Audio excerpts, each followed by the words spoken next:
दोस्तों, CSK academy में आप लोग स्वागत है। मैं छोटन कुमार आप लोगों को स्वागत करता हूं। इस अकेडमी के माध्यम से आज का जो हमारा टॉपिक है वह है संस्कृत का टॉपिक। किसका टॉपिक है दोस्त? संस्कृत का। और यह VVI गेस क्वेश्चन जो है सब्जेक्टिव का है, ठीक है ना, सब्जेक्टिव का। इसमें सब लोग अधिकतर क्वेश्चन वही कवर करने वाले हैं जो एग्ज़ाम में 100% आएगा। तो इसमें से हम लोग फिलहाल 18 क्वेश्चन कवर करेंगे और यह 18 के 18 क्वेश्चन आपके एग्ज़ाम में 100% आएगा, इसमें कोनो डाउट नहीं है। इसमें के जितने भी देखिए, इसमें हम लोग लगभग 36 क्वेश्चन कवर करेंगे संस्कृत में, और इसी 36 क्वेश्चन में से आपके एग्ज़ाम में सिर्फ इसी को पढ़ के जाना है, एक को एक्स्ट्रा नहीं पढ़ना है। एग्ज़ाम में संस्कृत के एग्ज़ाम देने से जाने से पहले सिर्फ इसी 36 क्वेश्चन को पढ़ के जाना है, एक वो क्वेश्चन एक्स्ट्रा पढ़ के नहीं जाना है। समझ में आ रहा है ना? और ग्रामर के जो व्याकरण के 200 क्वेश्चन डाले हैं, अब 1 नंबरिया का उसको पढ़ के जाना है। उसके बाद एक भी पढ़ के नहीं जाना है। इतना ही से आपका एकदम 100 में 100 लड़ेगा।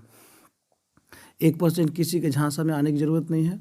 एकदम मियाज मस्त करके पढ़िए, मज़ा आ जाएगा। मतलब इसको पढ़ लीजिए, समझ लीजिए, जैसे हो वैसे करके जाके एग्ज़ाम में छाप दीजिए। नंबर आना तो फिक्स है। माना कि ज़िंदगी में बड़ा रिस्क है, लेकिन आग लगाना तो फिक्स है। चलिए दोस्त, जितने लोग वीडियो को देख रहे हैं कृपया करके वीडियो को लाइक कर दें।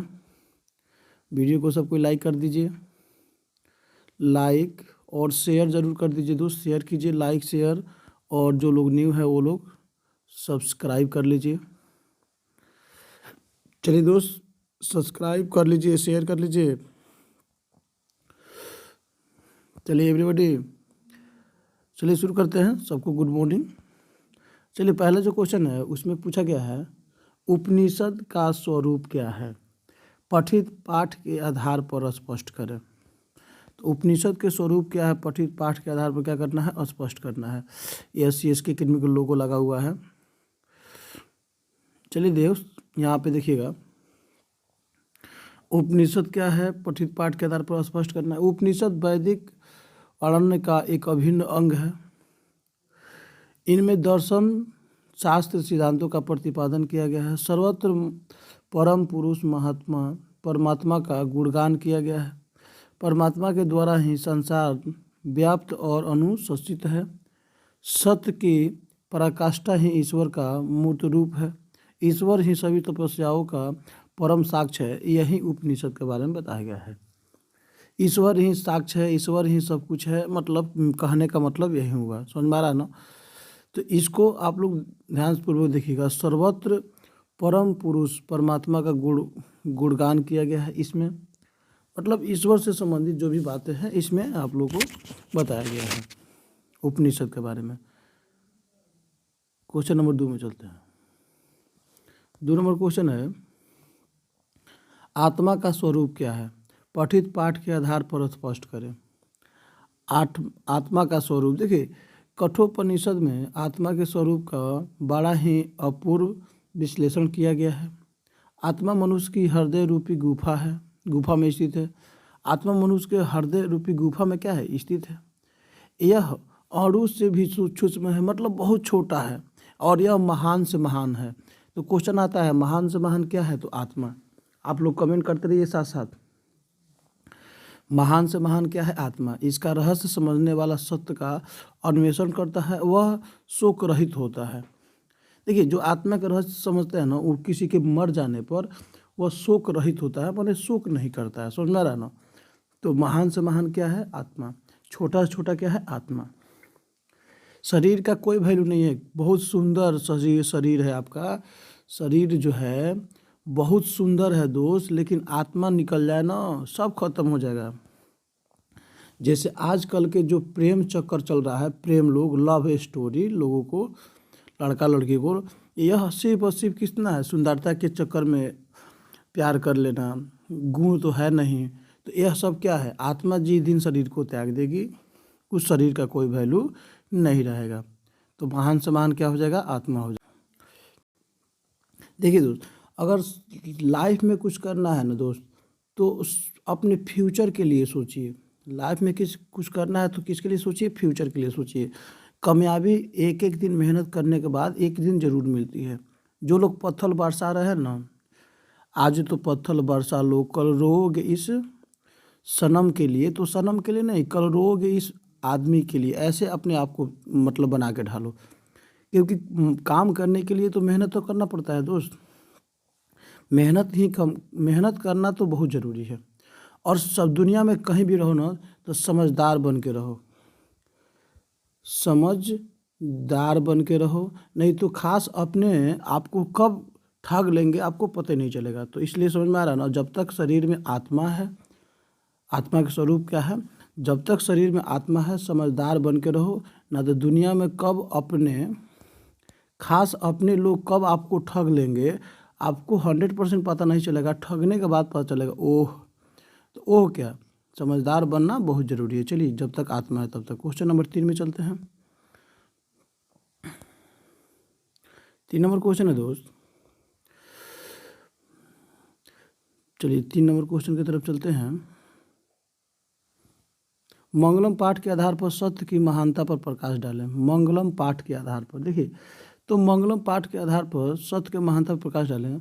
सत्य की महत्ता का वर्णन करते हुए महर्षि वेद व्यास कहते हैं कि हमेशा सत्य की ही जीत होती है, मिथ्या कदापि नहीं जीतता। सत्य से ही देवलोक का रास्ता प्रशस्त होता है। मोक्ष प्राप्त करने वाले ऋषि लोग सत्य को प्राप्त करने के लिए ही देवलोक जाते हैं, क्योंकि देवलोक सत्य का खजाना है। तो मंगलम पाठ के आधार पर सत्य के महत्ता देखिए, सत्य जो कहा जाता है कि इंग्लिश में कहावत है दोस्त, इंग्लिश में ट्रूथ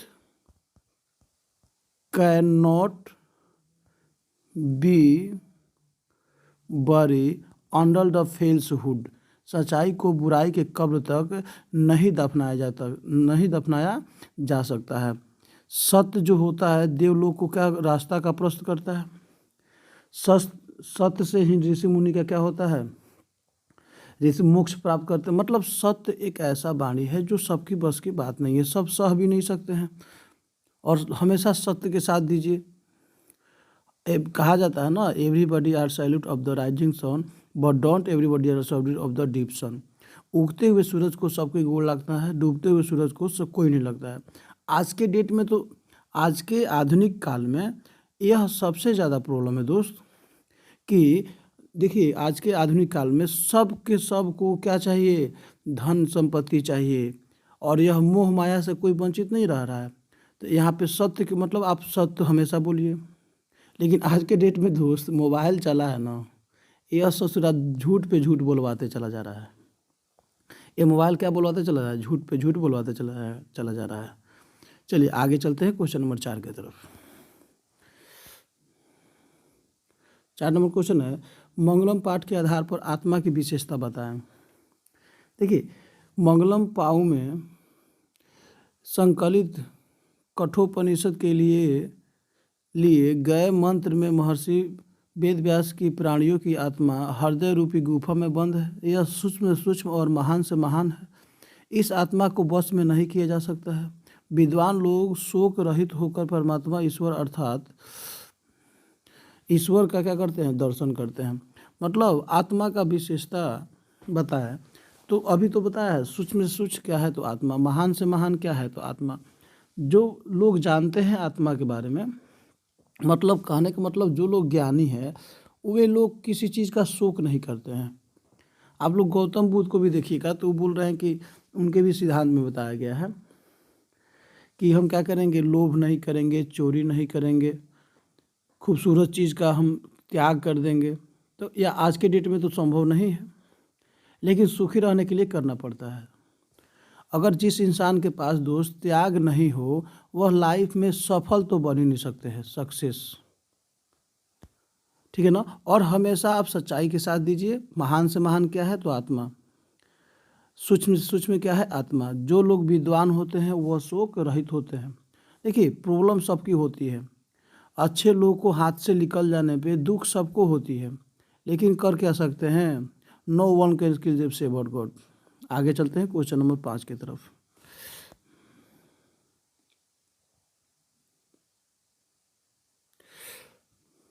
देखिए प्राचीन संस्कृत ग्रंथों में पाटलिपुत्र की ख्याति किस रूप में थी।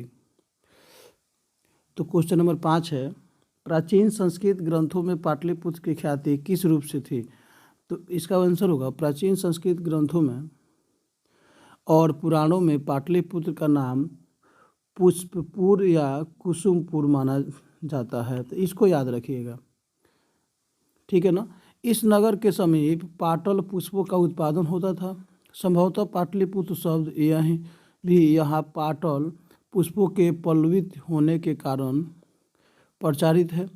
शरद काल में कौमुटी महोत्सव होता था। यह महोत्सव दुर्गा पूजा के अवसर पर दृष्टिगत होता था। तो प्राचीन संस्कृति में ग्रंथों में पाटलिपुत्र ख्याति किस रूपी थी? तो फूल की खेती होने के कारण पाटलिपुत्र का जो नाम था वह पुष्पपुर या कुसुमपुर था, क्योंकि इसके आसपास पुष्प की क्या होती थी, अच्छा उत्पादन होती थी, खेती होती थी। तो ये हो गया क्वेश्चन नंबर 5 का आंसर, सही है। चलिए आगे बढ़ते हैं। यहाँ तो कोई दिखे, चलिए जितने लोग हमारे देख रहे हैं, मेरे मित्र, मेरे सहपाठीगण, और वीडियो को लाइक यार कर दीजिए, वीडियो को लाइक और शेयर कीजिए ना। इतना देखिए, जितने भी दोस्त लोग वीडियो देख रहे हैं ना, वीडियो को शेयर कर दीजिए, शेयर करके, और बोलिए जो लोग न्यू है वो सब्सक्राइब जरूर कर लें। बड़ा मजा आने वाला है, क्योंकि जितने क्वेश्चन कवर कराएंगे एग्ज़ाम में सिर्फ यही पढ़ के जाना है। संस्कृत के एग्ज़ाम में इससे ज़्यादा एक भी क्वेश्चन नहीं आएगा। जो मैं पढ़ा रहा हूँ ना, यही क्वेश्चन आंसर आपके संस्कृत में आएगा, 1% आगे पीछे नहीं आएगा। इतना पढ़ के जाइए या 100 में 100 ठोक दीजिए साफ, 100 में 100 साफ ठोक दीजिए, इसी में सब क्वेश्चन में आएगा। देखिए दोस्त, 2 गो विषय है, एक मैथ और दूसरा है संस्कृत। इसमें 99 से 100 नंबर लाया जा सकता है, और समय कम रहते हुए एकदम। संस्कृत तो सबसे इजली विषय है, 90+ नंबर आसानी से इसमें आ सकता है। चलिए क्वेश्चन नंबर हम चलते हैं 6 नंबर की तरफ। चलिए 6 नंबर क्वेश्चन की तरफ चलेंगे। पाटलिपुत्र नगर के वैभव का वर्णन करें। देखिए, पाटलिपुत्र प्राचीन काल से ही अपनी वैभव परंपरा के लिए विख्यात रही है। विदेशी यानी लोग आकर अपने स्मरणों से यहाँ के अनेक उत्कृष्ट संपदाओं का वर्णन किया है। मेगास्थित ने लिखा है कि चंद्रगुप्त मौर्य काल में यहाँ की शोभा और रक्षा व्यवस्था की अति उत्कृष्ट थी, मतलब बहुत सुंदर थी, ठीक है ना। अशोक काल में यहाँ निरंतर समृद्धि रही। कवि राजशेखर ने अपनी रचना काव्यमीमांसा में ऐसी ही बात लिखी है कि यहाँ बड़े बड़े कवि वैयाकरण वैयाकार यहाँ परिचित हुए। आज पाटलिपुत्र नगर पटना नाम से जाना जाता है, जहाँ संग्रहालय, गोलघर, जैविक उद्यान इत्यादि दर्शनीय स्थल है। इसी प्रकार पाटलिपुत्र प्राचीन काल से आज तक विभिन्न क्षेत्रों में वैभव धारण करता है, जिसका संकलित रूप संग्रहालय में देखने को मिलता है। यानी पटना में फिलहाल क्या है, संग्रहालय है, गोलघर है, जैविक उद्यान है। मेगास्थित ने इसका वर्णन किया है। चंद्रगुप्त मौर्य के दरबार में आकर उनके शासनकाल में इसका वर्णन किया है। अशोक के शासनकाल में आया है, अशोक के शासनकाल का भी वर्णन किया गया है। चलिए क्वेश्चन नंबर 7 में चलते हैं हम लोग। पाटलिपुत्र वैभव पाठ का 5 वाक्यों में परिचय दें। देखिए, ये क्वेश्चन हर साल से पूछा जाता है। पाटलिपुत्र वैभव पाठ का 5 वाक्यों में परिचय दें। देखिए, इसमें बिहार की राजधानी पटना के प्राचीन महत्व का निरूपण करने के साथ ऐतिहासिक परंपरा से आधुनिक राजधानी के प्रसिद्ध स्थलों का भी निरूपण किया गया है।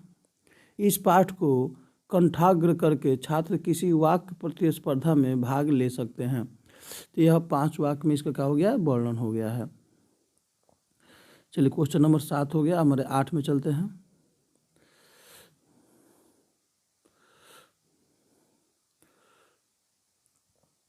चलिए 8 नंबर क्वेश्चन की तरफ चलेंगे दोस्त। अलस कथा वर्णन, देखिए क्वेश्चन है, अलस कथा वर्णन विषय क्या है। अलस कथा, देखिए यहाँ पे विद्यापति द्वारा रचित कथा ग्रंथ पुरुष परीक्षा नामक पुस्तक से लिया गया अलस कथा मानव महत्व एवं दोषों के निराकरण की शिक्षा देता है। आलसियों को दान देने की इच्छा यहाँ पे थोड़ा सा मैं इसको पतला कर लेता हूँ।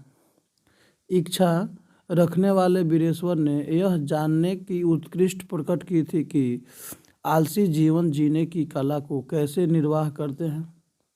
इष्ट लाभ के लिए मेहनती भी आलसी का रूप लेकर पहुंचने लगते हैं। थोड़ा लाभ के लिए उनकी परीक्षा के लिए दान गृह में अग्नि प्रज्वलित की जाती है। आलसी भगाने के क्रम में गीले कपड़े से ढकने घर में आग लगी है, यहाँ कोई धार्मिक नहीं है आदि की चर्चा करते हैं। आलसी केवल करुणा के पात्र होते हैं। तो यह हो गया अलस कथा वर्णय विषय का बारे में बताया गया है। चलिए, ये आलसी के बारे में बताया गया है, पहले भी आप लोग कितने बार बताया जा चुका है। क्वेश्चन नंबर 9 में चलते हैं। चलिए, क्वेश्चन नंबर 9 है दोस्त, किनकी क्या क्या गलतियां हैं, पठित पाठ के आधार पर स्पष्ट करें। देखिए, गति को यहाँ विशेष रूप से विश्लेषण किया गया है। इसलिए पुरुष और बच्चों की गतियाँ अलग अलग है, ठीक है ना। इसलिए की गति पति है, बच्चों की गति माँ है, तथा आलसियों की गति क्या है, करुणिकता है, मतलब दयालुता है। अगर हम दयालु नहीं हो तो आलसी को कौन पूछेगा, कोई नहीं पूछेगा। भिखारी को कौन पूछेगा, कोई नहीं पूछेगा। भिखारी लोग, आलसी लोग किस पे मतलब कि अपना आश्रय रखते हैं, दयालु पर। अगर कोई दयालु ना रहे तो इन लोगों को कोई पूछंतर नहीं है। इसलिए कि जीवन भागी माँ उसके पति पर निर्भर करती है। बच्चों के जीवन वृत्ति उसकी माँ होती है। आलसियों की जीवन वृत्ति दयालुओं पर ही निर्भर होती है। तो यह हो गया किन की क्या गतियाँ हैं। तो औरत की गति पति, बच्चों की माँ और आलसियों के दयालु, ये लोग होते हैं। चलिए आगे चलते हैं। सब कोई प्लीज़ यार वीडियो को शेयर कर लो। बाबू मेरे सोना बे बाबू, वीडियो को शेयर कर लीजिए, लाइक कर लीजिए, और जो लोग न्यू है चैनल को सब्सक्राइब जरूर कर लें। और सिर्फ एग्ज़ाम में यहीं पढ़ के जाएं, इससे ज़्यादा क्वेश्चन एग्ज़ाम में नहीं आएगा। आज CSK एकेडमी को चैनल को सब्सक्राइब करके घंटा को बटन दबा लीजिए। एग्ज़ाम के साथ भी मैं आपके साथ रहूँगा। कोई भी छोटा से छोटा इन्फॉर्मेशन बिहार बोर्ड देगा वो आपके सामने पेश करता रहूँगा। चलिए क्वेश्चन नंबर 10 में चलते हैं। चलिए क्वेश्चन नंबर 10 हमारा है दोस्त, आलस कथा पाठ का 5 वाक्य में परिचय दें। चलिए, आलस कथा पाठ का 5 वाक्य में क्या करना है दोस्त, तो परिचय देना है। देखिए यहाँ पे,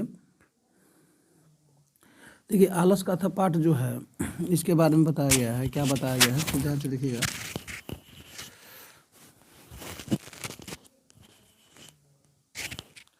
देखिए यह पाठ विद्यापति द्वारा रचित पुरुष परीक्षा नामक कथा ग्रंथ से संकलित एक उपदेशात्मक लघु कथा है।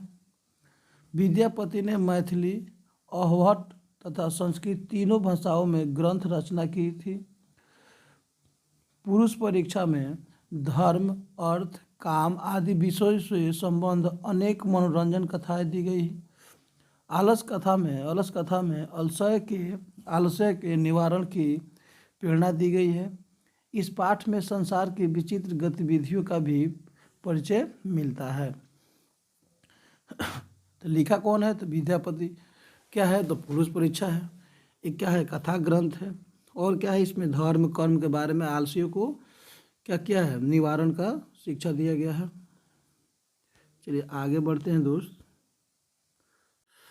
चलिए ये हो गया क्वेश्चन नंबर 10। क्वेश्चन नंबर 11 की तरफ चलते हैं।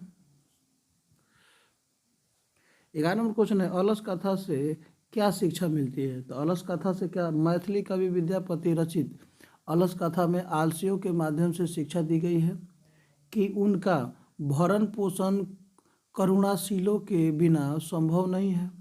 माने आलसी काम नहीं करते, ऐसी स्थिति में कोई दयावान ही उनकी व्यवस्था कर सकता है और अतः आत्मनिर्भर न होकर दूसरे पर निर्भर हो जाते हैं।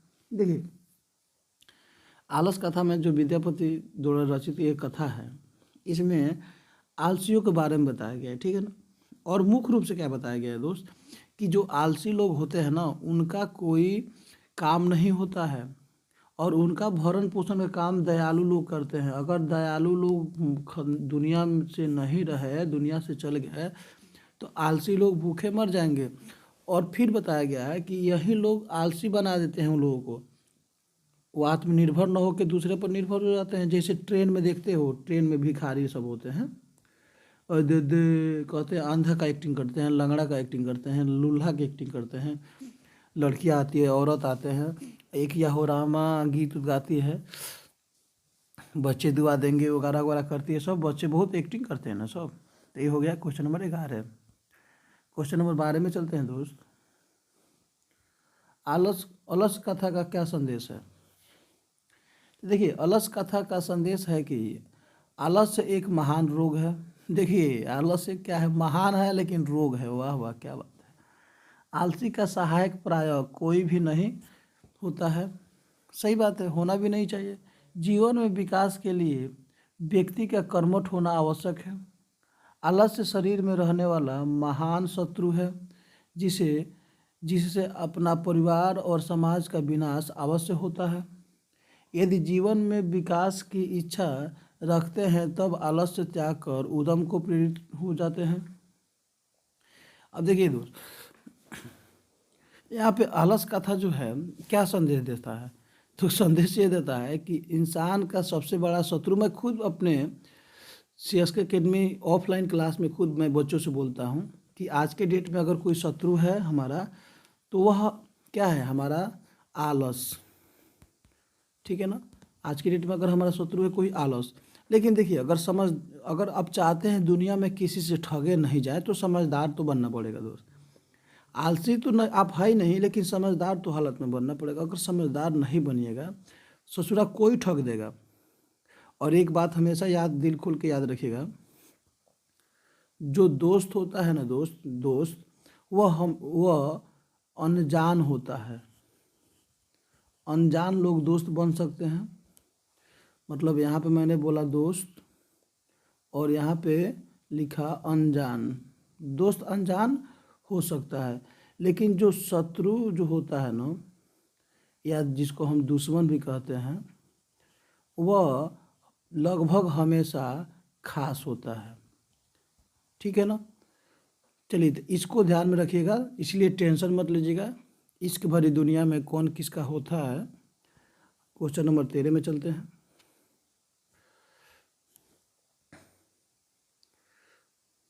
कहा जाता है, मांगो तो, लड़कियां एक गीत गाती है, मानो तो मैं बहता, मानो तो मैं गंगा माँ हूँ, ना मानो तो बहता पानी। चलिए, क्वेश्चन नंबर 13 क्या है? यही है मेरी कहानी। दोस्तों, चलते हैं क्वेश्चन नंबर 13 की तरफ। यहाँ पे 13 नंबर को जो क्वेश्चन है हमारा, वह है, सर्व शुक्ला सरस्वती किसे कहा गया है और क्यों? देखिए, सर्व शुक्ला सरस्वती विजयवाड़ा को कहा गया है। लैंगिक संस्कृति में विजयवाड़ा की भूमिका सराहनीय है। उसके पदों की स्पष्टता को देखने में बनती है। एक असाधारण लेखिका की पराकाष्ठा से प्रभावित होकर ही दंडी ने उसे सर्वशक्ल सरस्वती कहा। विजया ना श्याम वर्ण की थी, किंतु उनका कृतियाँ जो ज्योतिर्मय थी। नीलकमल की पखुड़िया की तरह विजयवाड़ा अपनी रचना में अद्भुत लेखन कला की आभा बिखेरती है। देखिए, सर्व शुक्ला सरस्वती किसे कहा है? तो विजयवाड़ा को कहा गया है। बस इतना समझ, मतलब इतना को आप लोग समझते रहिएगा। नॉर्मल क्वेश्चन है एकदम। क्वेश्चन नंबर 14 है, यहाँ पे खूब ध्यान से देख लीजिएगा। इस पाठ से हमें क्या संदेश मिलता है? इस पाठ द्वारा संस्कृत साहित्य के विकास में महिलाओं के योगदान के बारे में ज्ञात होता है।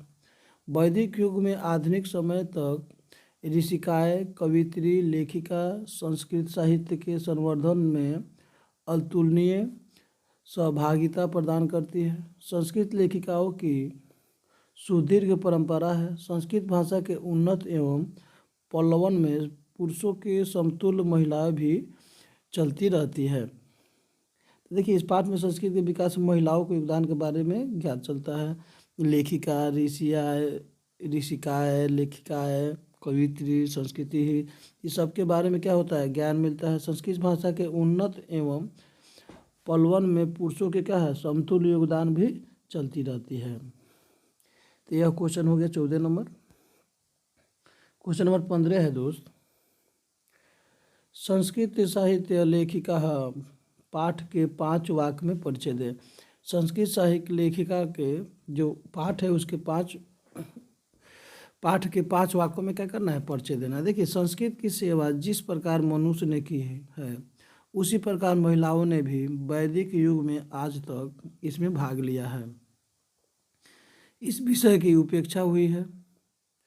प्रस्तुत पाठ में संक्षिप्त रूप से संस्कृत की प्रमुख लेखिकाओं का उल्लेख किया गया है। उनके योगदान संस्कृत साहित्य के इतिहास में अमर है। देखिए दोस्त, सबसे प्राचीन भाषा है संस्कृत, और आज के डेट में संस्कृत को कोई नहीं पूछता है। सबसे मज़ा की बात जानते हैं क्या है, बिहार बोर्ड में लगभग हर साल 22 से 23 लाख बच्चे एग्ज़ाम देते हैं, जिसमें से 10,000 बच्चे नहीं हैं, 5,000 बच्चे नहीं मिलते हैं, 5,000 छोड़िए ना, 1,000 बच्चे मिलते हैं जो इंटर में संस्कृत से पढ़ें।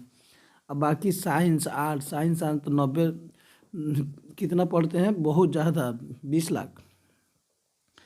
तो यह 22 लाख जो बच्चे हर साल एग्ज़ाम देते हैं, ठीक है ना, इसमें से अधिकतर बच्चे संस्कृत को एग्ज़ाम से 2 से 3 माह पहले पढ़ते हैं, साफा छोड़ देते हैं संस्कृत को, जबकि सबसे प्राचीनतम भाषा संस्कृत को माना जाता है, तब वो छोड़ देते हैं।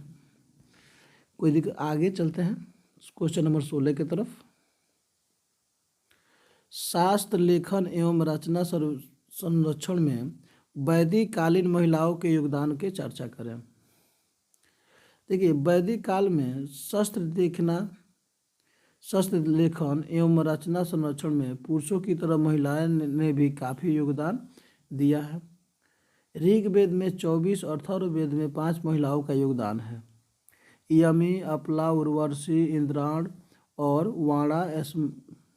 वाणा समीभिणी वैदिक कालीन ऋषिकाएँ भी मंत्रों की दर्शिकाएँ थी। अब देखिए, वैदिक काल में मतलब देखिए, महिला जो है पुरुष के साथ साथ चलने के काम की है। योगदान देखिए, ऋग्वेद में 24 महिला और अथर्ववेद में 5 महिलाओं को क्या है, योगदान दिया गया है, योगदान है इसमें बताया गया है। चलिए, तो यह हो गया क्वेश्चन नंबर हमारा 16। क्वेश्चन नंबर 17 जो है हमारा, देखिए, और मेरा मानना है कि अगर महिलाओं को छूट दिया जाए तो वह सब वो काम कर सकती है जो पुरुष करते हैं। वही गवर्नमेंट हमारी आज के जो सरकार है यही कर रही है। और मेरा भी मानना है कि इन लोगों को पूरे आगे जितने बढ़ सके बढ़ाया जाए, महिलाओं को आगे बढ़ सके तो 100% बढ़ाया जाए, इसमें कोनो डाउट नहीं है। लेकिन महिलाएं बढ़ने वाली हो, अगर किसी कारण से 1-2% लोग अपवाद में आते हैं तो वह अपवाद को नहीं लेके चला जाता है। 17 नंबर क्वेश्चन है, संस्कृत साहित्य में दक्षिण भारतीय महिलाओं का योगदान को लिखिए। यह क्वेश्चन एग्जाम में 100% सबसे ज़्यादा विशेष पूछा जाता है। देखिए, चालुक्य वंश की महारानी विजय भट्टारिका ने विजयवाड़ा की रचना कर लैंगिक संस्कृत साहित्य में महत्वपूर्ण योगदान दिया। लगभग 40 दक्षिण भारतीय महिलाओं ने 150 संस्कृत काव्यों की रचना की। इन महिलाओं में गंगा देवी, तिरुमलम्बा, शीला भट्टारिका, देवकुमारिका, रामभद्राम्बा आदि प्रमुख है। इनकी रचनाएं पद में है। ये दक्षिण भारत के लगभग 40 महिलाएं हैं, जिनमें से मुख्य रूप से गंगा देवी, तिरुमला, शीला भट्टारिका, देवकुमारिका, रामभद्राम्बा, ये लोग प्रमुख है। चलते हैं चैप्टर का लास्ट क्वेश्चन की तरफ। इस चैप्टर का लास्ट जो क्वेश्चन है 18 नंबर, उसके तरफ चलते हैं। उसके बाद पुनः 18 क्वेश्चन को कवर हम लोग बाद में पुनः करेंगे। संस्कृत साहित्य में आधुनिक समय में लेखिकाओं के योगदान की चर्चा करें। देखिए, संस्कृत साहित्य में आधुनिक समय की लेखिकाओं में पंडिता क्षमा राव अति प्रसिद्ध हैं। उन्होंने शंकर चरितम, सत्याग्रहिता, मीरा लहरी, कथा मुक्तवली, विभिन्न राष्ट्रीय विचित्र परिषद यात्रा, ग्राम ज्योति इत्यादि अनेक गद्य पद ग्रंथों की रचना की। वर्तमान काल में लेखनतम कवित्री में पुरुष दक्षिण, वनमाला, भवाकर, मिथिलेश कुमारी मिश्र आदि प्रतिदिन संस्कृत साहित्य को समृद्ध कर रही है। तो ये हो गया हमारा आज का 18 नंबर क्वेश्चन। एक और वीडियो लेके आएंगे जिसमें 18 क्वेश्चन आप लोग क्या किया जाएगा, कवर किया जाएगा। अब देखिए खूब ध्यान से दोस्त, यहाँ पे खूब मैटर को ध्यान से देखिएगा। देखिए दोस्त, शाम का जो हमारा लाइव क्लास चलता है वह चलता है 7 PM से, और मॉर्निंग में 6:50 से। खूब मैटर को थोड़ा ध्यान से देखिएगा। देखिए शाम को 7 बजे और मॉर्निंग में 6:50 पर, ठीक है, AM पर, और यह PM पर। इसमें जो है सभी विषय को लगभग एक मिनट, तो इसमें देखिए सभी विषय को क्या किया गया है दोस्त, कवर किया गया है। शाम को 7 PM में और मॉर्निंग में 5:50 में सभी विषय को क्या किया गया है, कवर किया गया है। जिसमें आप लोग को एग्ज़ाम देने के लिए 5 विषय और 6 विषय का आप लोग का पेपर होगा। पहला दिन है आपका मैथ है, दूसरा दिन है आपको साइंस है, तीसरा दिन है आपका सोशल साइंस है, उसके बाद आपको लगातार 3 विषय यहाँ पे है। उसके बाद फिर आपका इंग्लिश आएगा और हिंदी संस्कृत लास्ट में चला जाएगा। 14 से आपका एग्ज़ाम शुरू होगा पूरा बिहार बोर्ड का। और बीच में जितने भी सूचनाएं मिलती रहेगी मैं आप लोग के सामने प्रोवाइड कराता रहूँगा। आप लोग चैनल को, वीडियो को शेयर, अधिक से अधिक वीडियो को शेयर कीजिए दोस्त, जितना हो सके उतना वीडियो को शेयर कीजिए, और चैनल को सब्सक्राइब करके रखिए, घंटा को दबा लीजिए। एडमिट कार्ड लगभग सब पूरे बिहार में आ चुका है, सेंटर भी सबको पता चल गया है, बिहार बोर्ड के बच्चे उछाल मार रहे हैं। इस वीडियो के डिस्क्रिप्शन में एग्ज़ाम में क्या क्या परेशानी है, 4 नियम बिहार बोर्ड ने जारी किया है। इस वीडियो को डिस्क्रिप्शन में उसका लिंक है, उस वीडियो को ज़रूर जाके देखिए, ना तो बाद में पछताना पड़ेगा दोस्त। इस वीडियो के डिस्क्रिप्शन